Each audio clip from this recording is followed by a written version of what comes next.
Hi, I'm Daniel Imperato, live from Washington, D.C. in the Supreme Court of the United States of America. Visiting here this weekend for Martin Luther King's celebration for the 60 years march for the civil rights movement, and Dr. Martin Luther King Jr., his family, with the reverends and his associates speaking here at the Washington National Monument. But today I'm at the Supreme Court of the United States to address the cases in the court. The cases about Donald Trump in the insurrection in the Capitol across the street, which we'll go to soon, as well as the Cannon case down in West Palm Beach, which was moved to Fort Pierce, Florida, where it's a favorable court for Donald Trump to overcome and win that case. And then we have the Atlanta case and the Judge McAfee, who's overlooking the fraudulent activity pertaining to organizing the phony ballots and what have you, and we'll get into that in a little bit. But now I want to talk to you about the Supreme Court of the United States and in the case with Jack. I call him Jack the Ripper, who's representing the United States in front of the judge here, Chalkin, I believe her name is, if I remember correctly, and the case pertaining to the insurrection and Section 241 of the U.S. Code and others.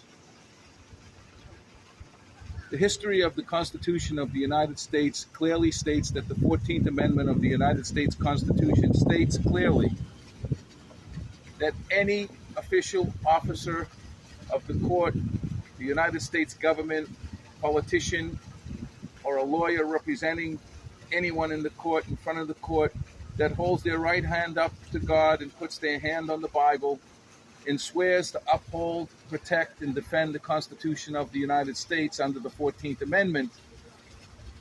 The Founding Fathers wrote it specifically to stop and how should I say, incapacitate the ability to have an insurrection against the United States government, which is actually a fraudulent activity against the country. And it is definitely visible here that during January 6th, there definitely was an insurrection. People died, police officers lost their lives, and the insurrection was massive. I understand recently they found documents that were burnt inside the fireplaces at the White House and missing documents pertaining to orders that our former President Trump gave, who appears to be the leader unconditionally of the insurrection and the organizer of the unconditionally pertaining to the Proud Boys and what have you. And Roger Stone, who he pardoned, I believe may get re-indicted by Jack the Ripper here to rip Donald and hopefully others that are pending possible criminal cases against them here in the D.C. federal court. I think it's the Perryman court. So I'm here today at the Supreme Court to offer myself as an amicus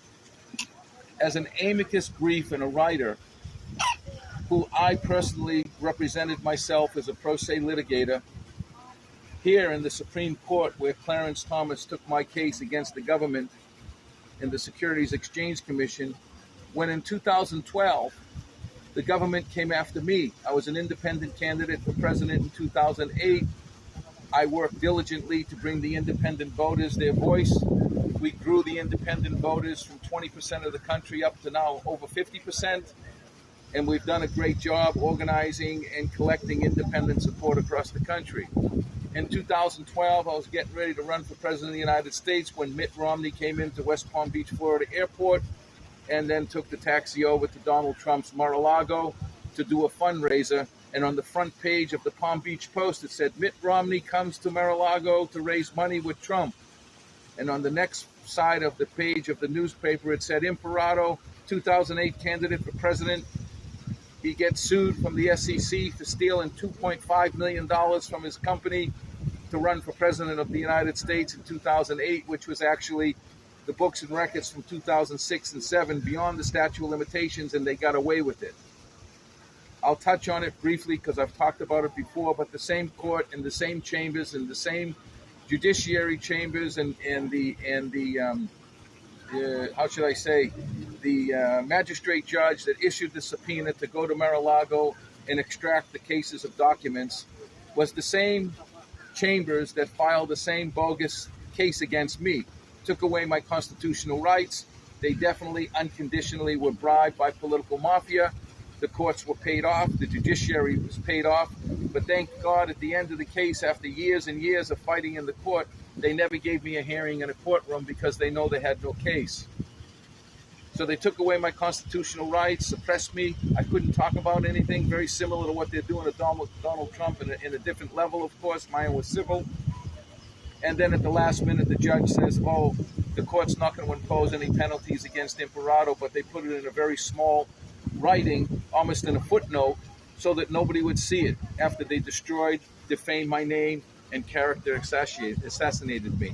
So I come here today at the Supreme Court of the United States to let you know that God leads the way. God protected me in those cases because I was an innocent man.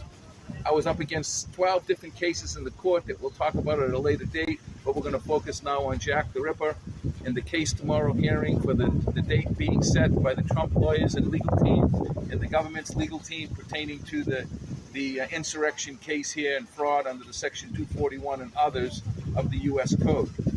My recommendation to Jack the Ripper and Donald Trump, or his former name was actually Trump, and he changed it to Trump. So we'll say that the Ripper rips Trump in this one, or is Trump going to rip the Ripper? Because at the end of the day, these cases, all three of them are going to go to the Supreme Court here of the United States of America. And you can be sure of it because Donald Trump is going to make sure of it, and he should. So under the 14th Amendment of the Constitution of the United States of America, it clearly states that anyone that aids and abets or assists in an insurrection against the government cannot hold or run for office ever again. So now the people are now pushing, and the government's pushing, and the party positions are that Donald Trump should not be authorized or able or legally capable to run for president of the United States, and he should be removed from campaigning, and they should cease the campaigning. Well, let me tell you something. And this is my amicus to the Supreme Court of the United States and to Justice Roberts, Clarence Thomas, and the others, Alito and the others. I'm asking the court here, and Jack and Donald, to take this case in front of this Supreme Court immediately with an emergency filing and motion to the Supreme Court to prepare a mandamus briefing, which I would be more than happy to help and assist in preparing, but I'm not a lawyer and I don't practice in front of the Supreme Court of the United States, although I did and wrote my own cert and submitted it. It was accepted and I could do it. But I'm not a lawyer, so my recommendation as an amos to the court is as clear as day. It's very simple. The Supreme Court of the United States of America has the last authority on the rules, regulations, and upholding the laws of the United States Constitution. Under the 14th Amendment, it says that Donald Trump should not, because he was charged with insurrection, fraud, and what happened on January 6th in the Capitol. But at the end of the day, the Constitution doesn't say, can you charge that man and then stop him from running for political office without having a trial proven that he actually did it? No, of course, all the evidence shows that he did participate, and all the evidence shows that the government has presented. But at the end of the day, he still deserves his rights to a trial by jury and a decision which can be brought from the court and then here to the appellate court and then up to the Supreme Court. So we're looking at a long way down the road. My constitutional question to the Supreme Court of the United States under a mandamus file that I recommend Jack or Donald or his lawyers to do is to interpret the Constitution pertaining to the 14th Amendment of the United States Constitution in the interpretation of the law. Does Donald Trump need to be found guilty in a jury trial of peers, or is the fact that he was already found and charged by the jury that was put together, the jury pool that was put together pertaining to the higher level of the court? I can't remember the name, but I'll come back to it for a minute. But the fact is that he was indicted. So does the indictment and the persons that were brought together to review the indictment in the grand jury, that's what I was looking for, sorry. Does the grand jury indictment override the citizens' rights pertaining to a right to a trial by jury and hold back the decision of being able to bar him for running for office until he has a trial by jury in the court? I believe that he requires a trial by jury in the court because the Constitution is not clear. It says if you assist or if you aid, that you can't run for office because you violated your oath of office, especially when you pledged your oath. But it doesn't say whether or not you have a right to a trial by jury before they can determine and have a decision in that court before they can state that you actually did those crimes. I believe that you have to wait till you have a trial by jury, which will go all the way to the Supreme Court. So to cut the chase, we should already file a mandamus case to ask the Supreme Court of the United States to rule as to the 14th Amendment and the constitutional rights of a trial by jury.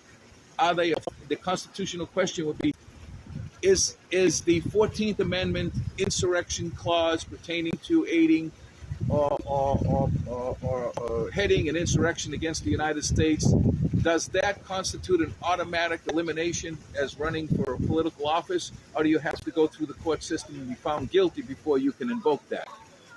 And the other constitutional question that I have pertaining to the court is, if in fact it does take that long to go through the courts, in the appellate court and then the Supreme Court, at the end of the day, the Supreme Court's going to have to rule on the 14th Amendment of the Constitution of the United States.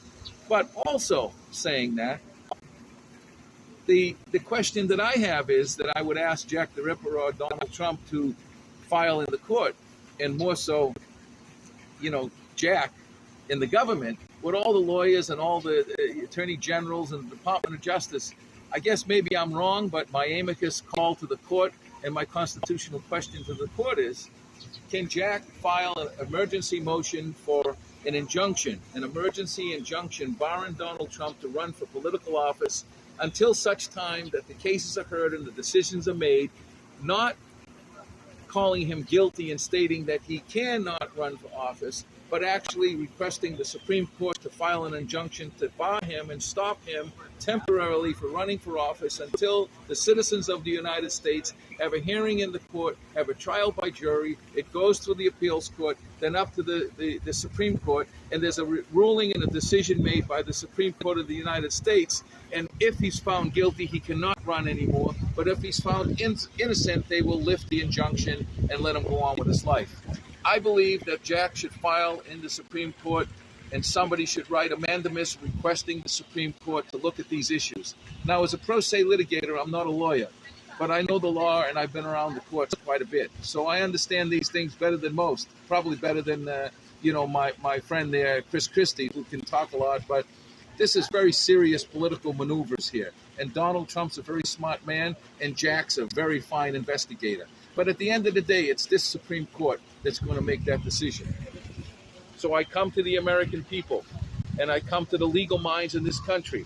As a presidential candidate in 2024, now a Republican candidate that's rallying the independent voters to support and save the second party in the Republican Party, because we can't have a third party if we don't have two parties. And I want you to understand who I am. Give me a chance. Republican Party's not picking me up. The news isn't picking me up. They don't return phone calls. They didn't let me participate in the debates. Unfortunately, I got COVID. I was sick. And here I am, not even known in the news. So I came to Washington here to stand in front of the Supreme Court as an amicus and a friend to the court to state that I believe we should write an amicus brief, and Jack the Ripper should file a case in the Supreme Court, a mandamus case, with an emergency motion for injunctive relief to stop Donald Trump from running for president until such time that the court determines the outcome of the case. Because he does deserve the right to a trial by jury, and he can't be said he's guilty until he has a trial by jury.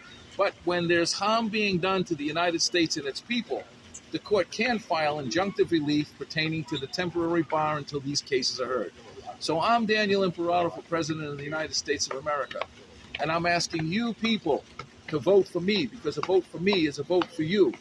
And I'm asking you people to look at me, a normal guy that understands the Supreme Court better than most, but yet the media won't pick me up to discuss the Supreme Court because I'm not a lawyer or a former attorney general. Well, let me tell you something, America.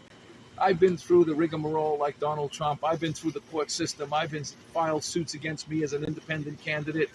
and I know these things better than most, and I can probably help either side go through this. So my help today back to the people of the United States of America and the citizens of this country, as an independent, constitutionalist, Republican candidate for President of the United States, I offer my services as an amicus to the people of this country in this court to file a mandamus case to determine the interpretation of the 14th Amendment and the relation to the 14th Amendment and the right to a trial by jury of peers prior to invoking the 14th Amendment against the former president or any other officer of the court, and or filing an emergency injunctive relief to bar him from running or suspend his running for president until such time that he has a trial by jury and there's a decision made by this Supreme Court, because the injunctive relief, I believe, is constitutionally correct and legally correct, and it can be ordered, and the injunction for relief, emergency relief, can be issued, ordered, and confirmed and affirmed based upon the fact that the American people will and can be harmed, whether he's innocent or guilty. This election is a disaster. The face of America is been crumbled all over the world. Our dollar's getting ready to crash from the BRIC nations. We have so many problems in America from this whole media. And if you're gonna tell Donald Trump that he can't speak about his cases and muzzle him, then you have to muzzle the media, because the media is defaming his character like they did to me. The people he is getting character assassination. So, what's good for the goose is good for the gander. So if you're going to tell Donald he can't talk about his cases, then the media shouldn't be talking about it either. So I asked the Supreme Court of the United States, Justice Roberts, the chief judge in this court, to consider a mandamus briefing and a review of the Constitution, 14th Amendment, interpretation of the amendment related to former president under oath, rights to run again for public office during an insurrection and a fraud against the United States government as president, which is questionable until he has a right to a trial by jury, which he does, but can be used in an emergency filing and an injunctive relief to protect the American people, just in case it does happen, but also because the media is infecting the situation and Donald Trump the same, and it's harming the American people, and it's got to stop. So I'm Daniel Imperato for President 2024. I know Donald Trump. He's a neighbor of mine. I've played tennis with Donald in old days, Mikey Milken. I go back a long time. I'm the only candidate in this race that has the qualifications from A to Z pertaining to the citizens of the United States of America, because I'm one of you. I'm not a politician, and I'm like Donald Trump. I'm a businessman, but I'm a lot more polished, and I have a lot more knowledge of the law, and I have a lot more knowledge of business, religion, and politics all over the world, where I visited over 150 countries. And I've been in front of this court. Actually, I shouldn't say in front of the court, but I filed my certiorari, and Justice Thomas accepted it. And I asked this court a constitutional questions. Is there a right for me to have a trial by jury of peers? In the U.S. government and the Office of the Counsel of the United States Government, Solicitor General, and the Securities Exchange Commission opted out to state that they waived their right to answer the brief. So I never had any rights in the court because the government says they didn't want to answer my right. They didn't want to answer my constitutional questions, and they waived their rights to answer them. So the question is, if you file a mandamus case in the Supreme Court of the United States, is the government going to waive their right to answer it? I'm ready, willing, and able. My phone number is 561-788-0222. I'm amicus. I'm ready. I'm a witness. I'm able to get on the stand on any one of these three cases pertaining to the case in Florida and the corruption in the court in South Florida, and Ron DeSantis, who's been directing the corruption in the courts in South Florida, and we can get into that, especially the family court. And then in Atlanta, where the appellate court in Atlanta, the federal appellate court in Atlanta, is controlled, and I had more problems in the federal court in Atlanta, appeals court pertaining to lies, misrepresentation, and Judge Pryor knows very well when he was chief judge of the appellate court, and we can talk about that. But now I'm here in Washington to talk about the insurrection, and we're going to walk now toward the Capitol for just a second or two so we can continue the discussion.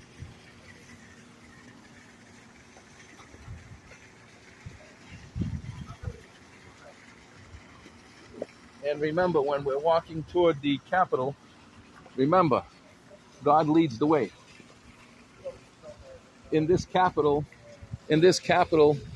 you remember that Moses' law is written on the stone, and our country has forgotten Moses' law. We've forgotten God. We've forgotten why we have America and New Israel. And the sad thing is that the Congress in this capital have politicians that are participating in judicial tyranny, political mafia, bribing people, character assassination, people like me. And yes, they're right. After this, we're going to go to the Department of Justice and speak about weaponizing the Department of Justice, which we're going to get into. But here we're walking now across from the Supreme Court, the highest court in the land. And we're walking now. Unfortunately, you see, people won't even stop on a crosswalk. In front of the United States Supreme Court, in front of the Capitol, we can't even get people to stop for us to walk. That's what kind of country we're in. And the problem is that this all happened because of the confusion and because of the insurrection. And the insurrection caused the lawlessness and the people to become so ramped up and vindictive against citizens like you and I, and they continue to divide the nation. The media divides the nation, the politicians divide the nation, the Democrats and Republicans, well, now they're going after Biden. They're going to find Biden's son and what he did and the money from the Ukraine. And this ain't going to help America. America needs to unite. Daniel Imperato wants to unite them. I have no friends, no favors, no family to be able to come to the White House with me like Donald Trump and the fact that he brought his whole family and his whole crew to, work for him in the White House, which is wrong. It's a conflict of interest. But in any event, they will find out all the tracking, all the money. And, there was a lot of money paid to Jared Kushner there, got $2 billion and who knows how much more. And Roger Stone and all Donald Trump's friends and how much money they got from foreign accounts. The Department of Justice needs to do a thorough investigation with Interpol and other foreign agencies pertaining to Federal Reserve and international banking and the SWIFT system to find where all these friends and associates could be found where money has been transferred, just like, the Bidens. But here I am now in front of the Capitol. And I'm going to close shortly, but I say to the American people that in this capital, God leads the way. I'm Daniel Imperato, 2024 for president, and I'm calling on these people in this capital to stop the division of our nation and to stop fighting, kicking, yelling, and screaming at each other. We need to unite the American people. So as a Republican candidate for president, I'm asking you to support me. In order for me to get into the next debate, I need over 50,000 hits and donations of $1 each and 10% polling. And of course, they don't want me because I'm one of you. And a vote for me is a vote for you. And it's your house to my house, to this house, and to the White House, and then to the house of God. So I ask you people to pray with me. I thank you very much. Daniel Imperato for president. Thank you, Lord Jesus. Please, if it's your will, Lord, on this Sunday here in Washington, D.C., that I become the representative and servant of the people for you and restore in our nation's capital and our White House and our principles and morals of our country and the founding fathers and New Israel, then so be it, Lord. I'm here waiting for your anointing and your appointment in Jesus' mighty name. God leads the way. Daniel Imperato for president, Republican Party candidate. I hope you'll vote for me because it's a vote for you. Thank you.